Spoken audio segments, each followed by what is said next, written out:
Alors aujourd'hui, oui, et hier aussi. Hier, j'avais des rendez-vous toutes les 20 minutes.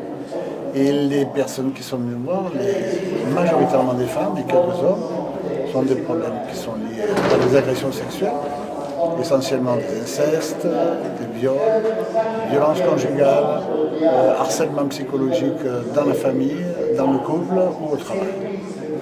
Donc c'était une opportunité de briser le silence et de commencer un travail sur soi. Donc, il y en a qui ont fait le pas et je profite de l'occasion pour leur rendre hommage parce qu'il faut être courageux pour faire un premier pas et partager un secret de vous. Parmi ceux que tu as reçus, certains n'avaient jamais osé parler depuis des années ou... Jamais. Il y avait des personnes qui étaient même dans la prostitution depuis plus de 20 ans, la plupart des gens autour d'eux n'étaient pas au courant. Des femmes d'un certain âge qui avaient connu des agressions sexuelles à répétition pendant plusieurs années, elles n'avaient jamais parlé à personne.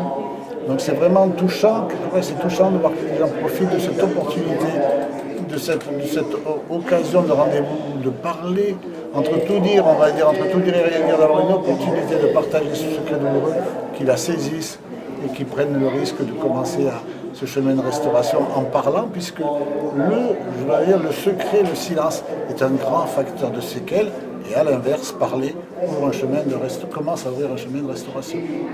Pédophilie, c'est un mot qu'on aime bien, enfin, particulièrement les télés, les radios, mais les médias aiment bien pédophilie. C'est quoi? La pédophilie, c'est un type qui attend un gamin à la sortie de l'école, qui lui propose un bonbon, qui le monte dans la voiture, l'amène au milieu de bois, le viole et souvent le tue. Ça, c'est une histoire d'un monstre qui existe, pas que dans l'imaginaire, ils existent réellement, mais ils sont rarissimes. Juste pour compléter ma réponse, 85% des agressions sexuelles ne se font pas dans les bois, ne se font pas par des inconnus, mais sont faites dans le cadre familial. Et le loup ne cherche pas à rentrer dans la maison, il y vit. Et c'est à 85% le papa, et quelquefois un oncle ou un grand-père, un proche dans tous les cas. Alors pour ceux qui ne sont pas à cette conférence, qui sont concernés par le problème, qui auraient besoin d'aide, qu'est-ce qu'ils peuvent faire? Est-ce que vous prenez des rendez-vous par téléphone ou comment ça se passe? Alors il y a l'opportunité effectivement pour ceux qui habitent loin, et il y a beaucoup de personnes qui habitent loin de chez moi, puisque je suis sur la région de Montpellier, mais il y a l'avantage de la thérapie par téléphone qui permet dans un premier temps, sachant qu'on peut se rencontrer à la suite des premiers rendez-vous téléphoniques, de briser le tabou du silence.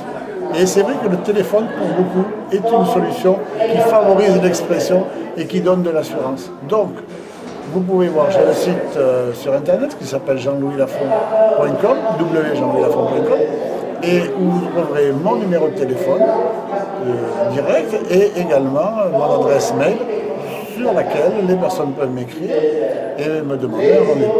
Téléphonique, bien sûr.